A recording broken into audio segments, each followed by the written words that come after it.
దేశం మొత్తం ఆసక్తిగా ఎదురుచూస్తున్న పశ్చిమ బెంగాల్, కేరళ, అస్సాం, తమిళనాడు, పుదుచ్చేరి అసెంబ్లీ ఎన్నికల ఫలితాలు ఇప్పుడు ఒక్కొక్కటిగా వెలుగులోకి వస్తున్నాయి. ఎగ్జిట్ పోల్స్ అంచనాలను కూడా దాటేస్తూ కొన్ని రాష్ట్రాల్లో పరిస్థితి పూర్తిగా మారిపోయింది.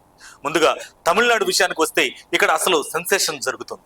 నటుడు విజయ్ నేతృత్వంలోని టీవీకే పార్టీ ఊహించని స్థాయిలో దూసుకెళ్తుంది. డిఎంకే, అన్నా డిఎంకే లాంటి బలమైన పార్టీలను కూడా వెనక్కి నెట్టి విజయ్ పార్టీ భారీగా ఆధిక్యంలోకి కొనసాగుతుంది. తమిళనాడులో మొత్తం 234 సీట్లు ఉండగా టీవీకే పార్టీ 24 స్థానాల్లో ముందంజలో ఉంది.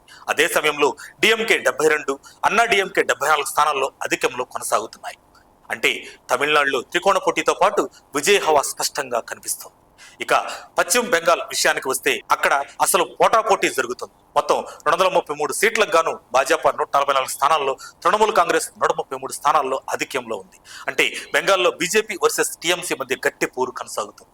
కేరళలో మొత్తం 144 సీట్లు ఉండగా యూడీఎఫ్ కూటమి 90 స్థానాల్లో ముందంజలో ఉంది.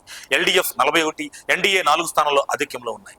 అస్సాంలో భాజపా దూకుడు కొనసాగుతుంది. మొత్తం 126 సీట్లతో బీజేపీ 94 స్థానాల్లో ముందంజలో ఉండగా కాంగ్రెస్ 27 స్థానాల్లో మాత్రమే ఉంది. పుదుచ్చేరిలో 30 సీట్లకు గాను ఎన్ఆర్ కాంగ్రెస్ ప్లస్ 18, కాంగ్రెస్ 9 స్థానాల్లో ఆధిక్యంలో ఉన్నాయి. మొత్తంగా చూస్తే తమిళనాడులో విజయ్ పార్టీ హవా, బెంగాల్లో బీజేపీ వర్సెస్ టీఎంసీ పోటాపోటీ ఈ ఎన్నికలు దేశ రాజకీయాలను పూర్తిగా కొత్త దిశలో తీసుకెళ్లేలా కనిపిస్తున్నాయి.